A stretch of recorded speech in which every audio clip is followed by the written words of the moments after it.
It was a bright, sunny Saturday morning in Meadow Lane. This was a quiet little neighborhood where everyone seemed to know everyone, or at least that's what they all thought. The houses sat in neat rows with green lawns and pretty flowers everywhere. Birds chirped in the trees and the air smelled fresh like grass and sunshine.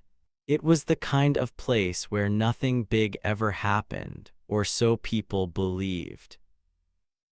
But then there was Jake Miller. Jake was a guy who didn't talk much. He lived in a small house at the end of the street, the one with the chipped blue paint and the creaky front porch. Jake wasn't loud or fancy. He didn't drive a shiny car or wear fancy clothes. Nope, Jake was simple. He had messy brown hair that stuck up in all directions like he'd just rolled out of bed. His jeans were old and stained with dirt, and his hands were rough from working outside. To most folks in Meadow Lane, Jake was just a regular guy. They saw him digging in his yard and figured he was trying to grow some tomatoes or maybe a few flowers. Nothing special, right? Oh, how wrong they were. See, Jake wasn't just any guy. He had a secret, a big one. It wasn't the kind of secret like forgetting to take out the trash or sneaking an extra cookie. No, this was a secret that could shake up the whole neighborhood. It was the kind of thing that would make jaws drop and eyes go wide. But Jake didn't tell anyone. He kept it locked up tight, hidden behind his quiet smiles and dirty sneakers. And on this sunny Saturday morning, that secret was about to change everything. Let's rewind a bit. Jake loved two things more than anything else in the world: his peaceful garden and keeping to himself. His garden wasn't huge, but it was his. He'd spent hours out there planting seeds and pulling weeds. He had rows of bright red tomatoes, little green peppers, and even some yellow flowers that bobbed in the breeze. Every morning, he'd grab his shovel, put on his old baseball cap, and head outside. The sun would shine down, and Jake would smile to himself as he worked. It was his happy place where no one bothered him. He didn't need fancy parties or loud music. Just him, his plants, and the quiet. The neighbors didn't think much of it. They'd walk by and see Jake kneeling in the dirt, his hands covered in mud. "There's that garden guy again," they'd say with a shrug. Some waved hello, but most just kept going. To them, Jake was boring, plain, maybe even a little weird. Why spend all day digging in the dirt when you could be watching TV or chatting with friends? That's what they thought. They didn't know Jake at all. Jake liked it that way. He didn't want people poking into his business. He'd nod back if someone waved, but he never stopped to talk. "Hey Jake, nice day, huh?" a neighbor might call out. "Yep," he'd answer, short and simple, then go right back to his plants. No long chats, no big smiles, just Jake and his garden. It was perfect for him. Quiet, peaceful, safe. But here's the thing, Jake wasn't quiet because he was shy. He wasn't digging in the dirt just because he liked tomatoes. Nope. Jake had a reason for everything he did. Every shovel in the ground, every seed he planted, it all meant something. The neighbors didn't see it. They didn't even try to look. They just saw a guy in old jeans and figured that was the whole story. Boy, were they in for a surprise. Picture this, it's early morning and the sun is just peeking over the rooftops. Meadow Lane is waking up. Kids ride their bikes down the street, laughing and shouting. A dog barks somewhere nearby. Mrs. Carter across the road is watering her roses, humming a little tune. Everything feels normal, calm, and there's Jake out in his yard like always. He's got his shovel in one hand and a bag of seeds in the other. His cap is pulled low over his eyes, and he's whistling softly to himself. Just another day, right, wrong. Because today wasn't going to be like the others. Today, something big was coming. Jake knew it. He could feel it in the air, like the way you know a storm about to hit even when the sky's still clear. He didn't say anything, of course. He just kept digging, kept planting, kept waiting. His secret was buzzing inside him, ready to burst out, but he wasn't going to let it slip, not yet. Now let's talk about Meadow Lane for a second. This wasn't a place where crazy things happened. People here liked rules. They liked their grass cut short and their mailboxes painted the same color. If your trash can stayed out too long, someone would knock on your door to complain. It was that kind of neighborhood. Everyone watched everyone else, but not in a sneaky way, just in a we all live here together way, or so they thought. Jake didn't fit into that neat little picture. His house wasn't perfect. The paint was peeling and his mailbox wobbled a little. His garden didn't match the other yards with their trimmed bushes and straight lines. Jake's yard was wilder, messier, full of colors and life. Some people liked it, they'd smile as they passed by. But others, they didn't. They'd whisper to each other, "Why doesn't he fix that place up?" Or "Those flowers are too bright." Jake heard them sometimes, but he didn't care. He wasn't here to make his yard look like everyone else. He had bigger things on his mind. And that's where the trouble started. See, not everyone in Meadow Lane was okay with Jake being different. There was one person in particular who couldn't stand him or his garden. Her name was Karen Walsh, and she was the boss of the neighborhood. Well, she acted like it anyway. Karen was the head of the Homeowners Association, or HOA for short. That's a group that makes rules for everyone to follow, like no loud music or keep your lawn neat. Karen loved rules. She loved telling people what to do, and she really didn't like Jake's garden. Karen would march over to Jake's house with her clipboard, her nose wrinkled like she smelled something bad. "This garden is a mess," she'd say, pointing at his tomatoes. "It's against the rules." Jake would just look at her, calm as can be, and say, "I like it this way." That only made Karen madder. She'd huff and puff, writing notes on her clipboard like she was a teacher giving him a bad grade. To her, Jake was a problem, a quiet, messy problem she wanted to fix. But Jake wasn't worried about Karen, not one bit. He'd watch her stomp away and go right back to his plants. He had a secret, remember, and that secret was bigger than Karen, bigger than her clipboard, bigger than all of Meadow Lane. Soon everyone would find out. Soon they'd see who Jake really was, and when that happened, oh boy, things were going to get wild.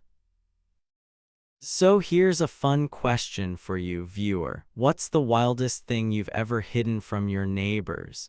Maybe you've got a secret pet they don't know about, or a goofy hobby you keep quiet.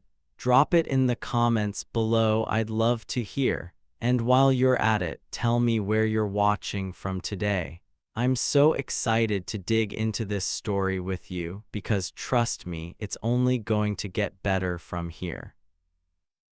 Jake Miller wasn't just a guy with a garden. He was something else, something nobody saw coming. This sunny Saturday morning was the start of it all. The neighborhood thought they knew him. They thought he was simple, quiet, maybe even boring. But they were wrong, dead wrong. And by the end of this day, Meadow Lane would never be the same. Now let's meet Karen Walsh. Karen wasn't just any neighbor in Meadow Lane. Oh no, she was the boss, the queen of the Homeowners Association, or HOA for short. The HOA was a group that made rules for everyone in the neighborhood to follow. Things like keep your grass short or no loud noises after dark. Karen loved those rules. She loved them so much she carried a clipboard everywhere she went, ready to write down anything she didn't like. And she always had this big fake smile on her face like she was happy, but you could tell it wasn't real. To Karen, Meadow Lane was her kingdom.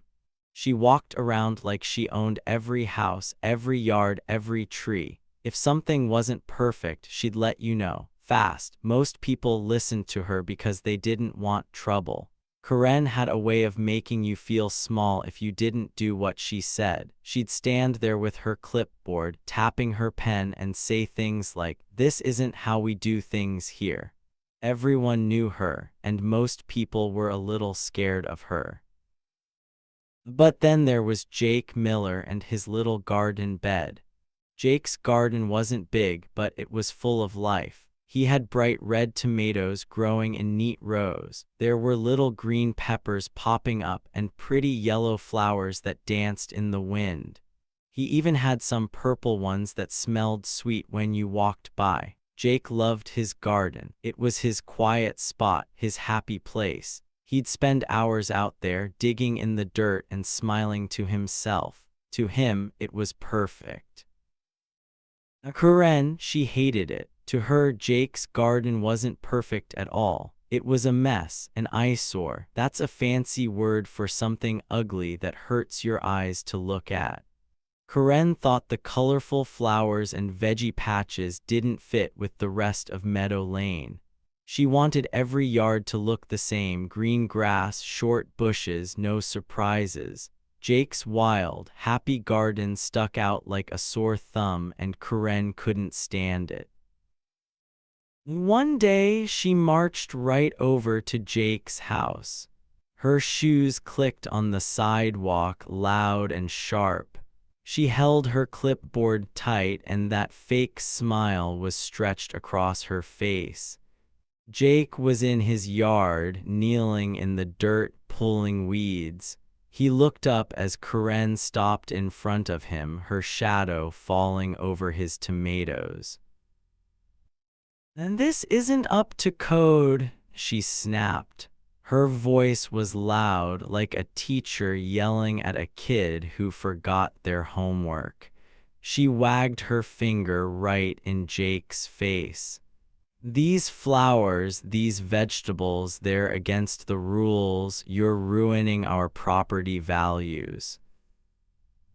"Our property values are how much houses are worth." Karen thought Jake's garden made the whole neighborhood look bad, like it wasn't worth as much money. She didn't care that Jake liked it.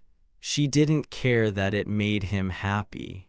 To her, it was wrong, and that was that. Now, Jake didn't say much. He just looked up at her, his hands still in the dirt. He nodded once, slow and calm, then shrugged his shoulders. "Okay," he said quietly. That was it. No arguing, no yelling back. He just went back to pulling his weeds like Karen wasn't even there. Karen blinked. She wasn't used to that. Most people would say sorry or promise to fix whatever she didn't like. But Jake, he didn't seem to care. That made her mad, really mad. She thought he was scared of her, maybe even weak. In her mind, Jake was just a quiet guy who didn't know how to stand up for himself. She figured he'd give up soon and rip out his garden just to make her happy. Oh, how wrong she was. See, Jake wasn't scared, not one bit. He wasn't weak either. When Karen yelled at him, he didn't feel nervous or small. Nope, he stayed calm because he had a secret, a big one. While Karen stood there, wagging her finger and talking loud, Jake was watching her, not just looking, really watching. He noticed how her hands shook a little when she got mad. He saw how her fake smile slipped for a second when he didn't fight back. Jake was quiet, sure, but he wasn't missing a thing. Karen didn't know that. She thought she had all the power. She'd stomp away from Jake's house, her clipboard full of notes about his bad garden. "I'll fix this," she'd mutter to herself. "He can't keep breaking the rules." She even started telling the other neighbors about it. "Have you seen that awful garden?" she'd say, shaking her head. "It's a disgrace." Some people nodded along just to keep her happy. Others didn't care. But Jake, he heard it all and he still didn't say a word. Days went by and Karen kept coming back. One time she brought a measuring tape. She stretched it out across Jake's garden, checking how big it was. "Too wide," she barked. "This is way over the limit." Another time she took pictures with her phone, snapping shots of the flowers like they were proof of a crime. Jake watched her every time. He'd lean on his shovel, his cap pulled low, and let her talk.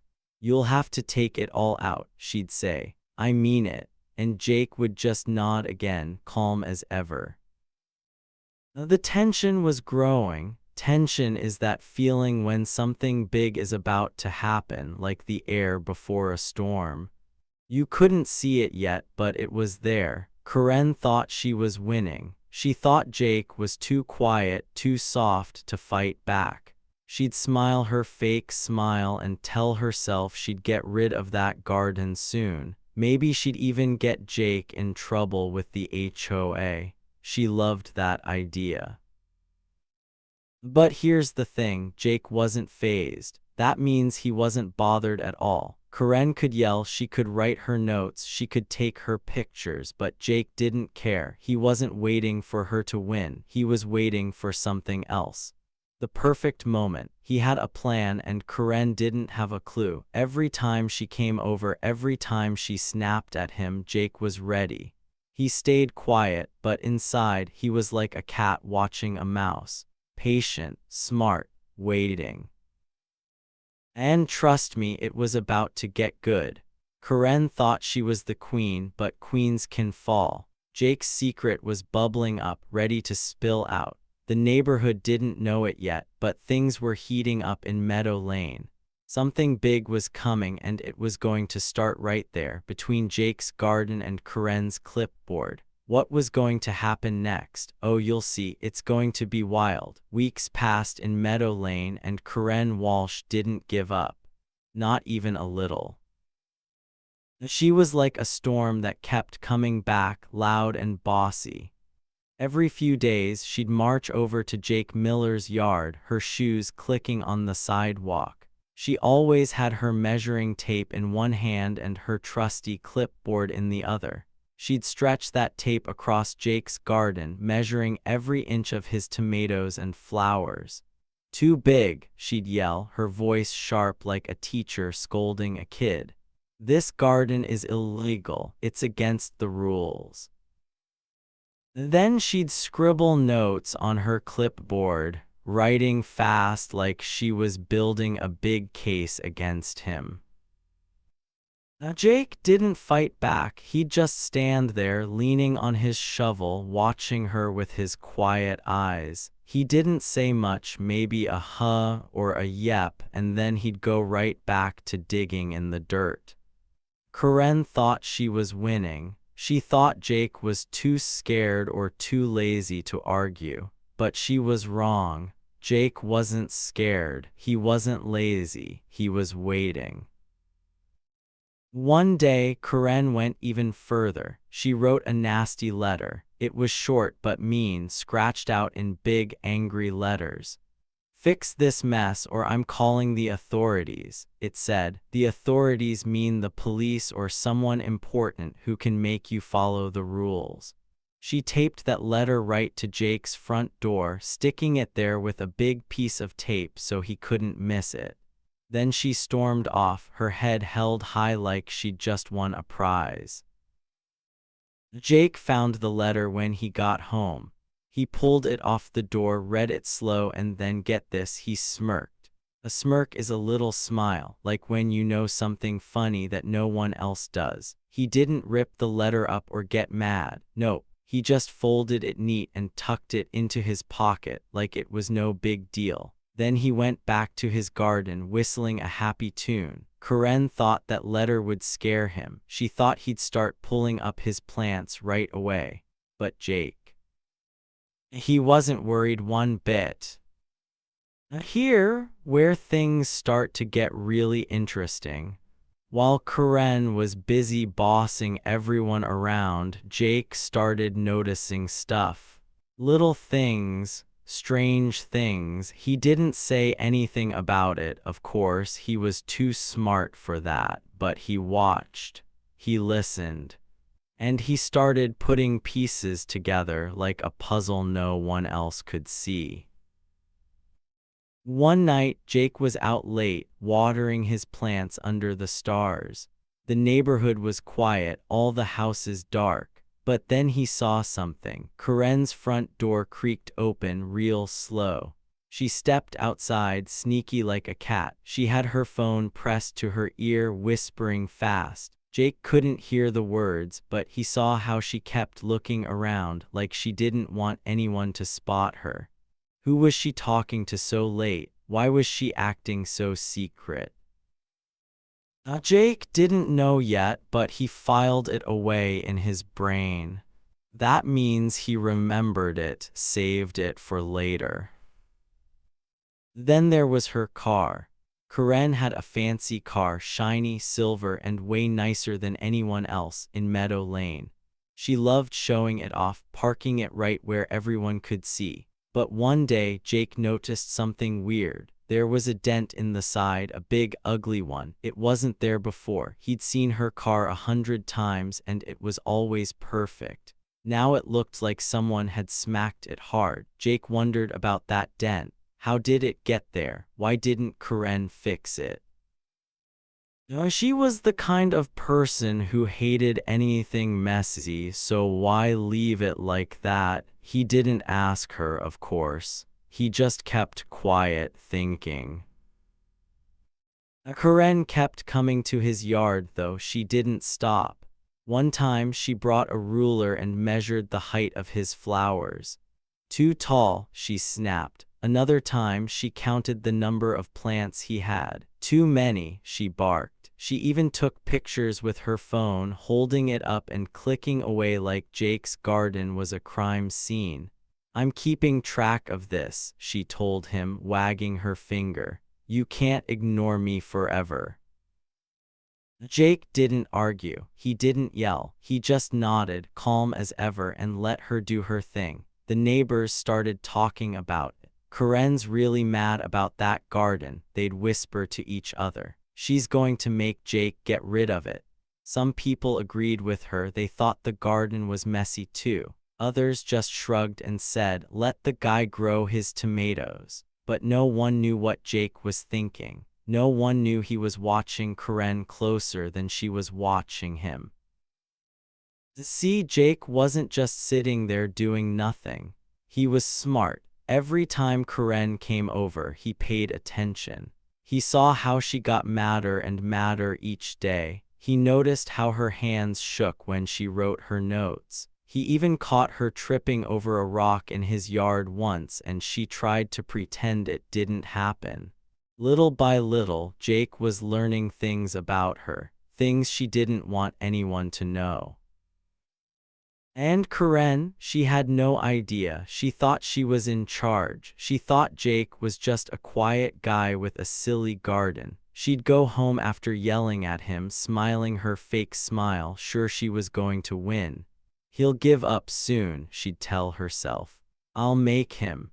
But Jake wasn't giving up. He was waiting. And those little things he noticed, like the late-night phone calls and the dented car, were starting to add up. Karen's own secrets were sneaking up on her, and she didn't even see it.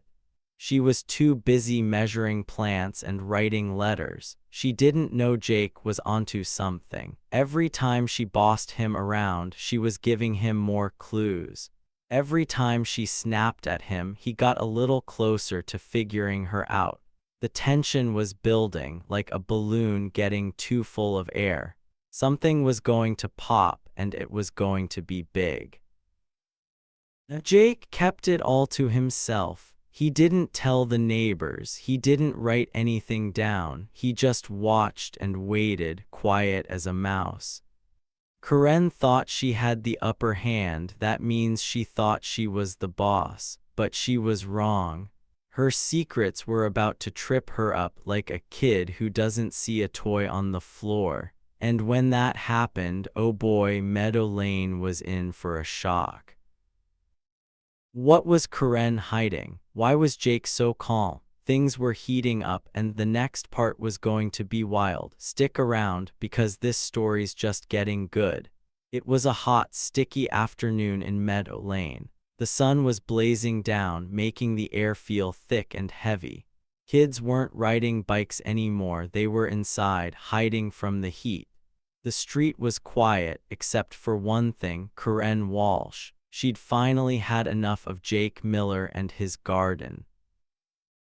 She was done with measuring tapes and nasty letters. Today, she was going big. Karen stood right in the middle of Jake's yard, her face red and sweaty. She held her phone tight, punching the numbers 911 with her thumb. She had a smug grin on her face, that's a smile that says, "I'm better than you." She thought she was about to win once and for all. "Yes, officer," she barked into the phone when someone answered. "There's a man here breaking every HOA rule in the book. His garden is a mess and he won't listen. You need to come right now."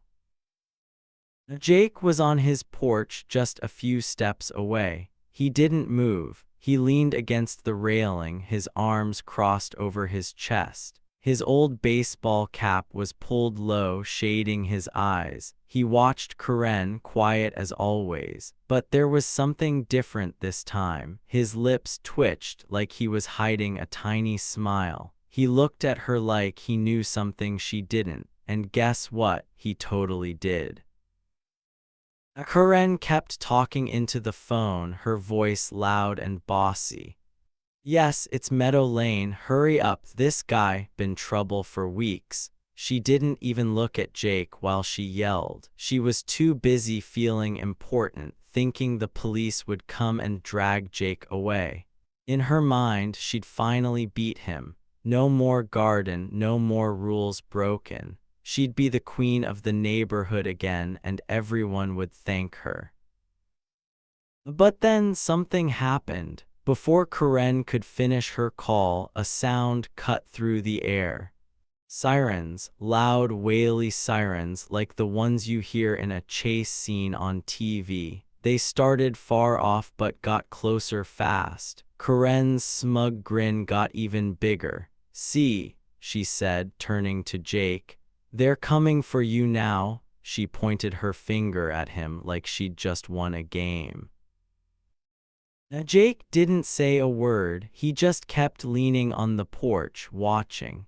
2 police cars zoomed down the street, their lights flashing red and blue. The tires screeched as they stopped right in front of Jake's house. Dust flew up from the road and the sirens shut off. Karen put her phone down, crossing her arms like she was proud. "Told you," she muttered, waiting for the cops to grab Jake.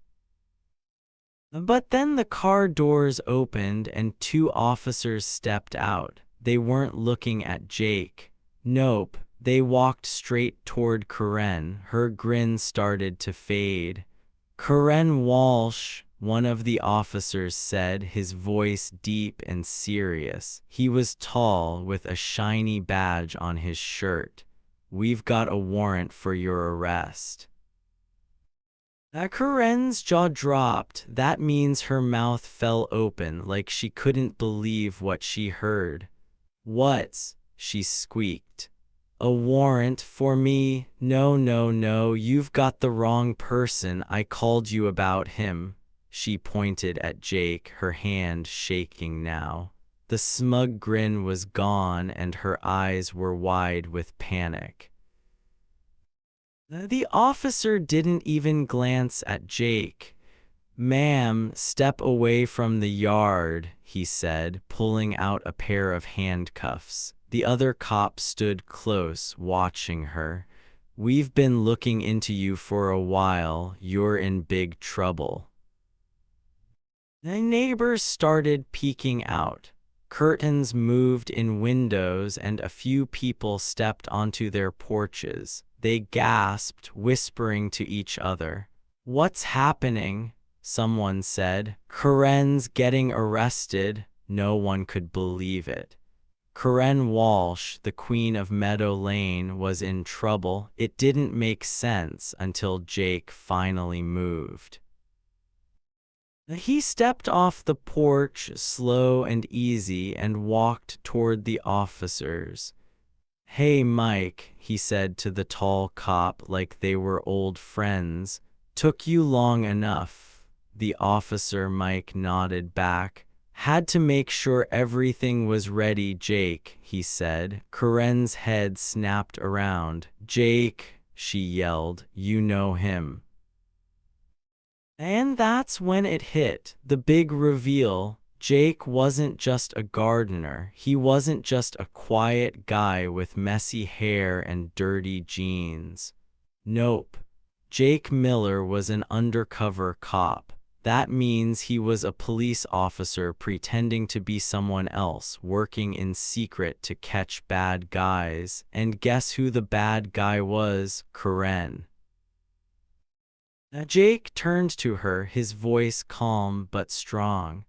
"I've been watching you for months, Karen," he said.